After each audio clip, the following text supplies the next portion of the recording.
فأووا إلى الكهف ينشر لكم ربكم من رحمته ويهيئ لكم من أمركم مرفقا.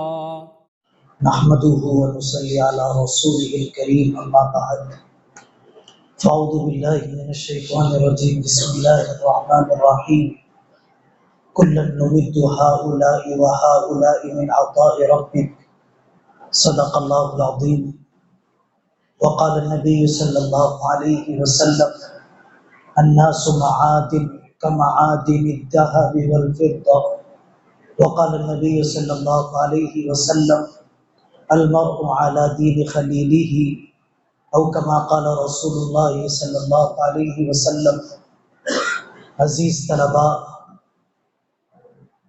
دور سے تشریف لائے ہوئے مہمانان اعظام، پس پردہ تشریف فرما خواتین، اس موقع سے نئی نسل کی صلاحیتوں کو اور ان کے اوقات کو کیسے استعمال کیا جائے گا، معاشرے میں بڑھتے ہوئے قتل کے، ظلم کے اور دیگر واقعات کی روشنی میں کچھ باتیں سنانے کی کوشش کی جائے گی. آپ کے سامنے قرآن کریم کی ایک آیت تلاوت کی گئی جس کی تشریح حضرت شاہ ولی اللہ محدث دہلوی رحمۃ اللہ علیہ اپنی مایہ ناز کتاب حجت اللہ البالغہ میں کرتے ہوئے فرماتے ہیں کہ اللہ کے یہاں پھل دینے کا ضابطہ، نتیجہ دینے کا ضابطہ دنیا میں قانوناً مسلمانوں کے ساتھ طے نہیں ہے، محنت کرنے والوں کے ساتھ جڑا ہوا ہے. چاہے محنت مسلمان کرے، چاہے محنت غیر مسلم کرے، محنت کرنے والے کو نتیجہ دیا جائے گا. اسی کے لیے آپ کے سامنے آیت پڑھی گئی تھی کُلًّا نُمِدُّ هَؤُلَاءِ وَهَؤُلَاءِ مِنْ عَطَاءِ رَبِّكَ.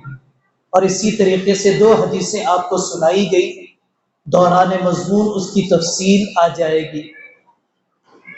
اس موقع پر سب سے پہلی بات یہ ہے، عمارت پوری کھڑی کر دی جائے، ایک جگہ کی اینٹ چھوڑ دی جائے، عمارت پوری مکمل رہنے کے باوجود ادھوری رہ جاتی ہے، نامکمل رہ جاتی ہے، بدنما پن باقی رہ جاتا ہے. پوری دنیا محنت کر لے، نسل نئی نوجوان اگر یہ تیار نہ ہو، یہ نہ بنے، ادھوری عمارت کی طرح قوم کا بننا ہے. دوسری مثال اس موقع پر یہ دینا مناسب سمجھ میں آتا ہے، جس زمین کو چھوڑ دیا جاتا ہے وہ کچرا گاہ بن جاتی ہے یا دوسرے استعمال میں آنا شروع ہو جاتی ہے. جس نوجوان نسل کی صلاحیتوں کو استعمال نہیں کیا جاتا ہے، ان کے اوقات کو صحیح جگہ پر لگایا نہیں جاتا ہے، تو جیسے زمین یا تو کچرے کی جگہ بن گئی یا تو غیر نافع چیز میں استعمال اس کا ہونے لگا. جبکہ وہی زمین اگر محنت اس پر کی جاتی، ترکاری سے لے کر مہنگے فروٹ تک کی وہ پیداوار کا ذریعہ بن سکتی تھی. اگر نوجوان نسل پر محنت نہیں ہوئی وہ بھی ضائع ہو جائے گی، اور ہم سب دیکھ رہے ہیں کہ وہ کہاں ضائع ہو رہی ہے. تو ان کی صلاحیتوں کو استعمال کرنا ہے.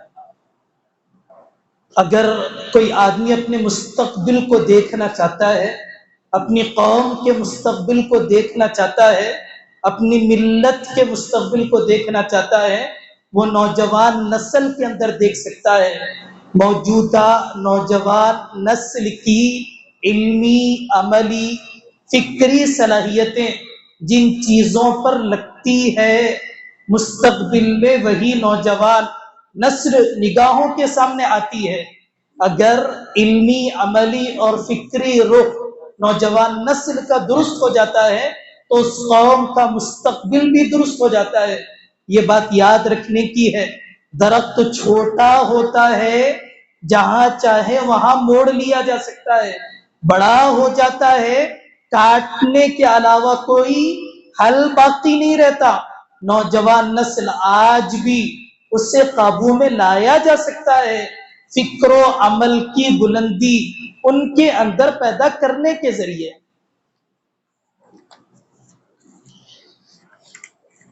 صلاحیتوں کو کیسے استعمال کیا جائے گا، وقت کو قیمتی کیسے بنایا جائے گا، لمحے سونے سے زیادہ قیمتی کیسے بنتے چلے جائیں گے، منزل طے کرے بغیر یہ نہیں ہوتا ہے، منزل طے کرے بغیر یہ نہیں ہوتا ہے۔ تاریخ میں جن سے بھی کام ہوا، جن بڑوں سے بھی کام ہوا، جن سے بھی انقلابات دنیا میں وجود میں آئے، وہ منزل کے طے کرنے کے نتیجے میں ہی آئے ہیں۔ جس کی منزل طے نہیں ہوتی اس کا سفر کوئی فائدہ مند نہیں ہوتا۔ جو گول طے کر محنت نہیں کرتے وہ ان کی محنتیں کوئی فائدہ دینے والی، ثمر آور نہیں ہوا کرتی ہے۔ کتنے لوگ تھے پچھلے زمانے میں، وسائل نہیں تھے، نہ پنکھے تھے، نہ لائٹ تھے، نہ پی ڈی ایف کا زمانہ تھا، نہ لیپ ٹاپ اور ٹیب کا زمانہ تھا، لیکن انہوں نے منزل کے طے کرنے کے نتیجے میں کم عمر میں، کم وسائل میں صلاحیتوں کو استعمال کر وہ کام کیا جو آج کے نوجوانوں سے ہو نہیں سک رہا ہے۔ مولانا وحید الدین خان مرحوم اپنی کتاب راز حیات میں مختلف مثالوں سے مقصدیت کو، گول کی طرف چلنے کو سمجھاتے ہوئے ایک مثال دیتے ہیں۔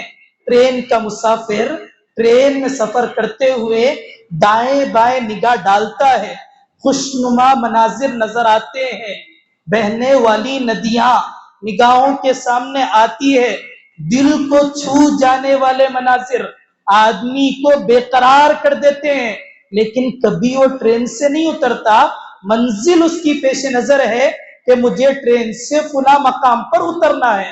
تو مولانا وحید الدین خان مرحوم فرماتے ہیں ایک آدمی کو کام کرنے کے لیے، صلاحیتوں کو استعمال کرنے کے لیے منزل کو پیش نظر رکھنے کے بعد اس قدر یکسو ہو کر نہ دائیں نہ بائیں نہ دل کو لبانے والے کوئی اچھے مناظر کسی کی طرف متوجہ ہوئے بغیر آدمی کو سفر طے کرنا پڑتا ہے، اور اسی کے تحت وہ واقعات کو بھی ذکر کرتے ہیں۔ پہلے زمانے میں کپڑوں کی سلوائی کے لیے سوئی کا استعمال، جوتے کی سلوائی کے لیے سوئی کا استعمال کیا جاتا تھا۔ یہ لیس یہ ایک امریکہ کا رہنے والا شخص تھا، اس نے دیکھا کہ سو سالوں سے ایک ترقی چلتی آ رہی ہے، کپڑے کو سینا ہے، سوئی ہاتھ میں لے لی جاتی ہے، جوتے کو سینا ہے، سوئی ہاتھ میں لے لی جاتی ہے، ترقی کرنا ہے، رواج سے ہٹ کر ترقی کرنا ہے۔ جو لوگ کچھ کام کا ارادہ کرتے ہیں خواب ان کے لیے رہبر بن جاتے ہیں، جو فکر لے کر سوتے ہیں خواب ان کے لیے رہبر بن جاتے ہیں۔ یہ بندہ امریکہ کا رہنے والا اس فکر میں سو جاتا ہے، خواب میں رہبری کی جاتی ہے، وہ اس رہبری کے ذریعے سوئی سے سلائی مشین، سوئی سے سیونگ مشین کا آسانی سے سفر کر لیتا ہے۔ دوسری مثال وہیں پر لکھی ہوئی ہے، جاپان اور چائنا، ان دونوں کے درمیان زبردست قسم کے اختلافات ہوئے، لیکن جاپان نے طے کیا ہمیں بڑھنا ہے، ترقی کرنا ہے، اپنا لوہا منوانا ہے۔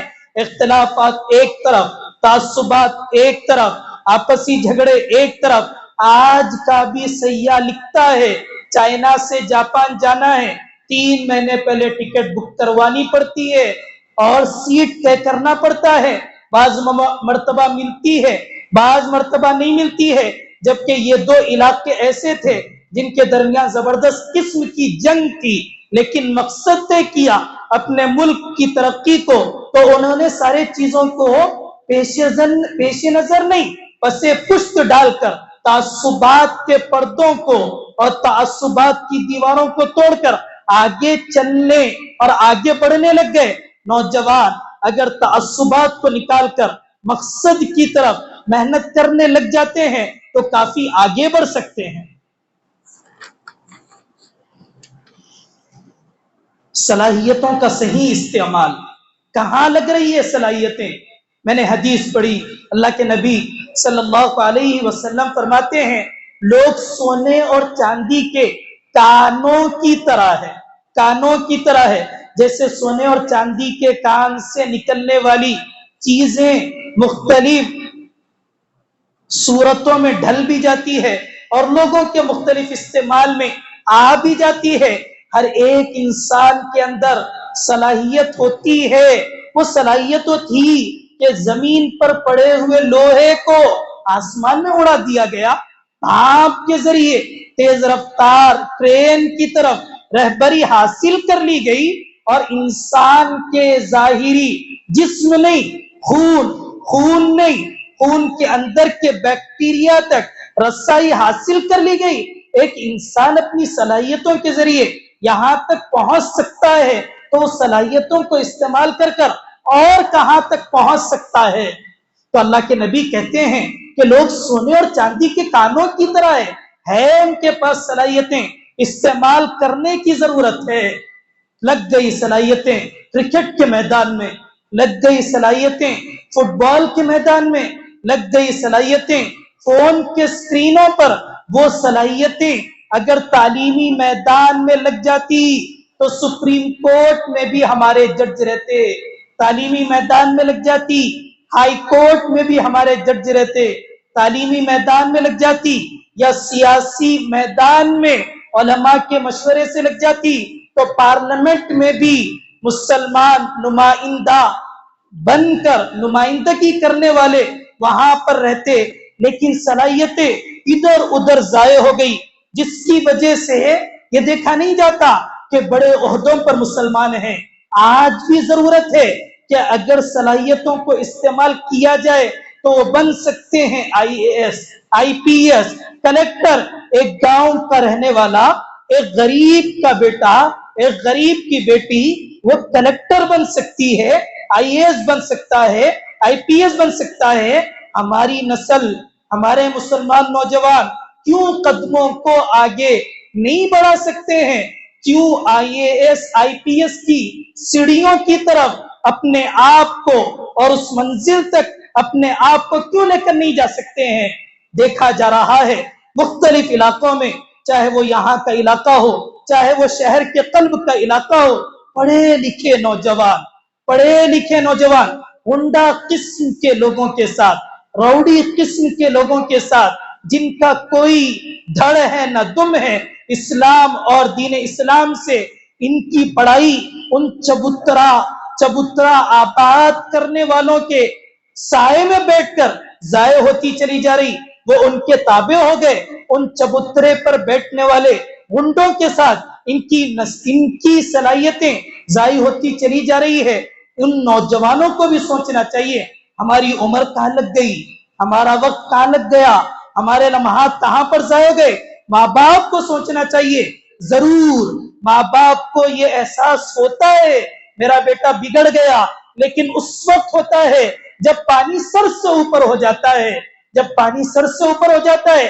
اب سدھارنے کاؤنسلنگ، ذہن سازی، یہ مراحل تو ختم ہو ہی جاتے ہیں۔ سب سے پہلے ہم ان سے پوچھتے ہیں ان کی صلاحیتوں کے لیے کیوں آپ نے مکتب سے، مدرسے سے، علماء سے، صلحاء سے، اکابر سے، خانقاہ، مدارس، مراکز، مساجد سے کیوں نہیں جوڑا؟ جوڑنے کی ضرورت ہے۔ سر سے اوپر پانی ہونے کے بعد فکر کے بجائے پہلے ہی سے ان کی فکر کرنے کی ضرورت ہے۔ تاریخ کو پڑھیے، کون تھے آپ کے آبا و اجداد؟ محمد بن قاسم، محمد فاتح الثانی، انہوں نے کیسے انقلابات دنیا میں برپا کیے، پیدا کیے، دنیا کو کیسے بدلا کم عمری میں۔ محمد بن قاسم کی عمر بھی کم ہے، محمد فاتح کی عمر بھی کم ہے۔ محمد بن قاسم یہ ہندوستان کے علاقوں کو فتح کر لیتے ہیں، محمد فاتح یہ قسطنطنیہ کا قلعہ جس کو فتح کرنے کے لیے ہر بادشاہ